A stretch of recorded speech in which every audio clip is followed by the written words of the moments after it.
Olá, amigos, estamos começando mais um Proseando nas Gerais nesta quinta-feira com você aqui e hoje com um convidado especial, um convidado da casa, alguém que eu queria realmente bater uma prosa bacana, porque me abriu essa porta para entrar aqui e eu tinha muita curiosidade para conhecer essa pessoa que não tem como a gente cumprimentar se não for assim. Fala, doutor! Boa noite, Denis. Obrigado pelo convite. Eu que agradeço a sua presença, agradeço a oportunidade da gente ter aí o Proseando nas Gerais no ar. E a gente já quer começar. Eu sei que você é Montes Clarense, mas como é que foi essa sua infância aqui em Montes Claros? Bem, imagina bem, nasci aqui em Montes Claros. Precisa falar o ano? Não, não precisa falar o ano não, né, pessoal? Mas vivi toda a minha infância aqui em Montes Claros. Eu morava ali, sempre morei no centro da cidade, né? Na rua Juca Prates, mais próximo ao centro, depois na Odiloma Caúbas, Rua Januária, por fim Raio Christoph, ali onde eu passei toda a minha infância, principalmente na Januária e Raio Christoph, ali próximo da região da Santa Casa. Sim. Ali que eu tive o privilégio, né, de pegar uma cidade pequena em fase de expansão e que fiz minhas grandes amizades de infância foi naquele ponto ali, naquele ponto do centro da cidade. Como é que era com o pai, com a mãe, a família ali? Você era do tipo bacaninha, bonzinho, obediente ou deixou o cabelo deles mais branco mais cedo? Eu sou o raspa do tacho, né? De 8 pronto, filhos, caçula. Eu sou o mais novo, sou o caçula. E naquela época, o mais velho apanhava do pai e da mãe e efeito cascata, ele ia dando cascudo nos outros e sempre sobrava pra gente. Né? Era o último a tomar o cascudo. A tomar o cascudo, era o último a apanhar. Mas nunca fui uma criança muito rebelde, não. Entretanto, aquela infância daquela época, década de final dos anos 60, início dos anos 70, uma cidade pequena, você tinha uma liberdade enorme, né? Não tinha celular, mal as casas tinham telefone ou televisão. Eu me recordo muito de algumas cenas da infância, justamente em relação à televisão. Poucas residências tinham televisão, né? Preto e branco, geralmente. Preto e branco, era preto e branco. Naquela época não tinha sinal de TV em cores. E a gente teve o privilégio, graças a Deus, na nossa casa tinha televisão. Então a vizinhança quase toda ia e acumulava aquele tanto de gente na sala para assistir aos programas de televisão na extinta Rede Tupi. E não me esqueço do Flávio Cavalcante, né? Na hora que chamava cenas mais pesadas, retirem as crianças da sala, por favor. Você se escondia. Pai e mãe só olhava, você não podia, você ficava naquela curiosidade enorme. O que esse homem vai passar na televisão e que a gente não pode assistir? Eu me lembro nossos comerciais, por favor. Nossos comerciais, por favor. Né? E você tinha uma infância de muita liberdade, saía pra rua, jogar bola em campinho. Eu vou contar uma para vocês que eu descobri aqui nos bastidores. Aqui na TV Gerais a gente consegue saber histórias. Você conhece a Santa Casa, vocês sabem onde fica. Na frente tem uma praça. Nessa praça, Honorato Alves. Nessa praça, uma lagoa, um laguinho, virou piscina aquilo para você. Era piscina nossa na infância, aquilo ali. Os meninos da rua Raio Christoph, Tiradentes, Januária, à noite a gente jogava peladinha na rua, ou era no campinho durante o dia, e à noite tinha sempre o guarda que vigiava, alguns despistavam o guarda e a gente mergulhava. Era água limpinha. A gente pelo menos achava que era limpinha. Né? E escola? Como é que era a questão dos estudos seus aqui? Estudou aonde? Era Caxias? Caxias nunca fui muito não, mas eu sempre fui um aluno de prestar bastante atenção nas aulas, sabe? E quase sempre, graças a Deus, fui destaque por onde eu passei. Eu comecei meus estudos no Grupo Francisco Sá, depois fui para o Polivalente, por fim no Colégio São José. Também estudei no Colégio Agrícola. E eu sempre gostava bastante de prestar atenção, sentava sempre à frente, tinha uma facilidade de memorizar fantástica. Isso me fez destacar. Quase sempre eu era monitor de professores, ajudando em algumas coisas. Né? Mas Caxias mesmo não, eu tinha meu tempo mesmo para poder brincar, mas era aquela questão de sentar e concentrar, prestar bem atenção na aula. Bullying tinha?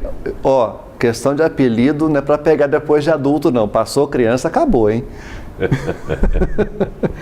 bullying nunca deixou de existir, né? Só que com outros nomes. Naquela época não existia isso. A gente não ligava para isso na época, né? Também não. Era gozação, o apelido que se colocava, né? Mas o apelido que eu tive na infância era de besorrão. Porque desde pequeno eu já tinha um timbre de voz bem mais grosso, mais grave, né? Então, ela chamava Afonso, oi, o que tem, qual é, com 8, 10 anos de idade, oi. Besorrão, pra você ter ideia. Bacana. E que amizades desse período você ainda tem até hoje? Todas, algumas em especial? São vários amigos que a gente faz na infância, isso é óbvio, né? Mas tem alguns que são especiais, claro. Muitos foram embora, mudaram de cidade, outros já faleceram. Né? Mas tem aqueles que ainda você preserva algum elo de ligação. Daí a gente tem, sim. Não com um encontro frequente, né? Óbvio. O mundo muda, você tem seus afazeres, famílias, etc. Mas de vez em quando encontra, dá aquela saudade, a gente encontra colegas de escola, colegas da rua, vizinhos. São vários que eu pecaria citar alguns aqui e omitir outros nomes, né? Sim, mas eu vou te pedir para ver se você consegue lembrar. Se não lembrar, tudo bem, mas um que de repente você tenha vivido alguma aventura cabeluda na época, ou então uma aventura que a gente queria ser sempre um super-herói ou alguém que destacava e se juntava com um amigo, então fazia diabruras, né? Tem um que não mora mais aqui em Montes Claros, o apelido era Tatim, né? Márcio. Tatim. Esse aí era um grande companheiro que eu tive na infância. A gente realmente fazia muitas aventuras. Eu morava ali na rua Raio Christoph e mais à frente tinha uma serraria, que era a Serraria de Seu Salvador. E a gente tinha mania de subir, onde ali no fundo, hoje a rua Edmundo Dias. Sim. Hoje é um conjunto de prédios, lá tem vários prédios. Mas ele era uma serraria. A gente tinha mania de subir uma árvore que tinha lá e colocar uma capa, achando que era super-homem, e pulava e caía em cima daquele monte de serragem, né? Dessas aí, você às vezes dava um salto mortal e sem querer batia com as costas. De mau jeito? De mau jeito. Você perdia até a fala. A mãe devia ficar doida com a história dessa, né? Chegar em casa todo cheio de serragem. Você não é daqui de Montes Claros, né? Não, não sou. Você não lembra do Rio do Melo? Não lembro. O Rio do Melo, naquele ponto onde hoje é ali aquela revenda da Toyota, ali tinha uma ponte antigamente, era uma ponte Tarzan, uma ponte. Aquele rio era um rio de água limpa. A gente na infância saía para andar ali, mas já tinha a tal da xistose, né? Sim. E não tão limpa assim, mas não tinha esgoto não. Né? E a gente saía para passear, meninos saindo de carrinho, era tudo mato.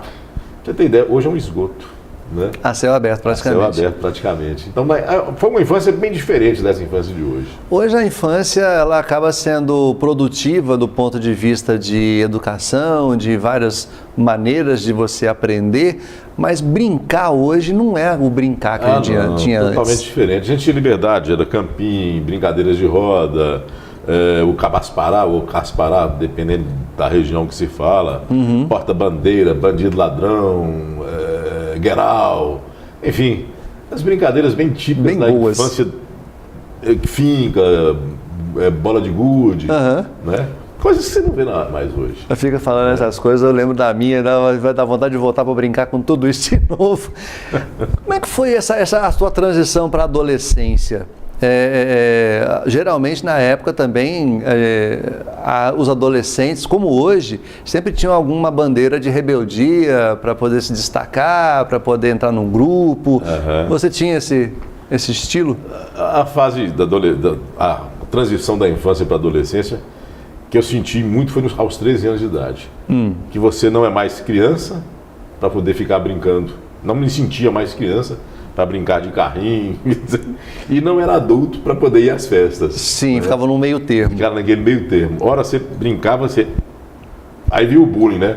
Os maiorzinhos aí brincando de carrinho, a menina ainda separava. Você queria ser um pouquinho mais adulto, olha lá, você nem nasceu... Pelo nas pernas ainda. E já está querendo agir como gente grande, né? Mas a gente tinha, sim, claro, ideais, era na época da ditadura militar. A gente acompanhava, tinha aquelas influências de Che Guevara, aquela música do Pink Floyd, Another Brick in the Wall. Enfim, você tinha aquele ideal de liberdade, de lutar contra o sistema, ter voz ativa. Eu, ora pendia para a direita, ora pendia para a esquerda, né? Ora gostava do sistema militar, ora odiava, a hora queria ser esquerdista, daí a pouco voltava atrás, então era aquele misto. Ficou aquela coisa meio confusa, né? E já partimos para aventuras, para disputas, de brigas estudantis, sabe, assim... Aqui em Montes Claros, teve essa agitação mesmo? Teve, o DENC aqui, uma época, eu não me esqueço que a gente participava de um movimento e tinha eleições e a outra turma que perdeu a eleição não quis sair do DENC. Aí tivemos que pedir intervenção da polícia, foi até o exército, inclusive, também. Nossa! Foi, assim, até sair armado para confronto, sabe? Arma branca, você sair com pedra, pau, aquelas faquinhas pequenininhas, então, não, que vai ter briga. Aí não teve briga, coisa nenhuma, né? Mas enfim, havia aquela disputa, mas uma disputa estudantil, sabe? Por liderança estudantil, por ideais. Isso permeia a vida do jovem, né? Sim, isso é interessante. Ajuda no crescimento. Ajuda no crescimento. Era do tipo, já vi que tinha essa voz ativa, tinha os seus grupos, mas era do tipo... namorador, o Bizorrão? Olha, é lógico. Como você não sei. Pegador Afonso Mendes. Eu devia ter trazido uma foto minha aqui da adolescência, que até era um cara bonito, sabe? Ó, vamos colocar, mas a gente tem, vamos botar uma foto do Afonso aí no ar, adolescente, dá uma olhada nessa figura. Parece com ele? Olha essa imagem aí. A gente está colocando essa imagem sua aí, ó, o pessoal está comparando. Tinha sim, claro, né? Você imagina milhões de hormônios, né? Pipocando na adolescência. E é claro, era um namoro diferente dos de hoje, né, Denis? Mão dada, você roubar, um beijinho ou outro. Roubar um beijinho era uma coisa difícil, voltava para casa, né? Parecendo um prêmio, né? Tinha as festinhas que eram chacrinhas, né? As domingueiras. E a gente tinha muito aquele negócio de entrar de penetra nas festas, porque as festas, em sua grande maioria, eram nas casas. Não tinha esse negócio de festa em buffet, em clube, era raro. Né? Então a festinha... Na garagem, então os grupos faziam essas festinhas. A gente ia, você era aquele beijo furtivo que você... tentava roubar de uma menina, levava um tapa na cara às vezes, né? Tomava poncho. Poncho. Vocês não conheceram isso não, conheceram? Poncho? Pois sacanagem que era o tira-gosto, né? Sacanagem era o tira-gosto. Salame com queijo, azeitona e muita pimenta, né? Por isso para sacanear mesmo. Bons tempos aqueles. Bons tempos. Já tinha algum sonho profissional nessa época, já virando aí para a adolescência? O que você pensava em ser nessa época? Aquela música do Skank, né? Quem não sonhou em ser um jogador de futebol, você lembra? Eu. Você não sonhou, não? Não, eu sonhei ser. Eu queria ser goleiro, né? Eu sempre fui. Ficava vendo aqueles goleiros do Flamengo, o goleiro do Atlético, que era João Leite na época. Do Flamengo tinha Carpegiani, Raul veio depois, que era do Cruzeiro, e depois do Flamengo. O primeiro que foi Carpegiani. Aí você tinha aquela vontade. E outra também, que era o sonho a esse, era extremamente difícil, mas... não impossível, porque depois um brasileiro conseguiu era ser astronauta. A gente achava que o futuro, né, chegar antes do ano 2000, a gente já está andando em carro flutuante, né? Exato, isso mesmo. A ser astronauta. Alguma dessas coisas passou perto de ser? Jogador de futebol, por exemplo? Não, eu sempre fui muito ruim de futebol. Perna de pau. Perna de pau, né? No gol até que arranhava um pouquinho. Porque aqui tinha Ateneu, tinha o Casimiro, né? Exato. O Montes Claros. E antes disso tinha um futebol vaziando em Montes Claros que era pujante. Né? Era uma disputa bacana. Você lembrou bem aí. Campo do Casimiro, campo do Ateneu, a gente tinha as torcidas organizadas, ia a campo com muito mais ênfase não, com muito... aquela coisa da disputa, o gosto de... Exato, Tinha muito mais torcida. A cidade, nesse sentido, vibrava muito. Sabe? Valorizava mais. Era a grande diversão que a gente tinha também, pode-se assim dizer, né? Eu trouxe Denarte Dávila aqui, né? O Denarte contou as histórias do tempo aí do Casimiro, do confronto que tinha com o Ateneu, né? Era uma disputa que movimentava com a cidade toda. Movimentava mesmo. O que acabou despertando Afonso para ainda trabalhar depois, futuramente, com o esporte, que com certeza a gente vai ter essa prosa, mas daqui a pouquinho, depois do intervalo comercial, porque a gente tem aqui muita prosa ainda para contar, tem cada história, meu amigo, aguarde aí que a gente volta já já.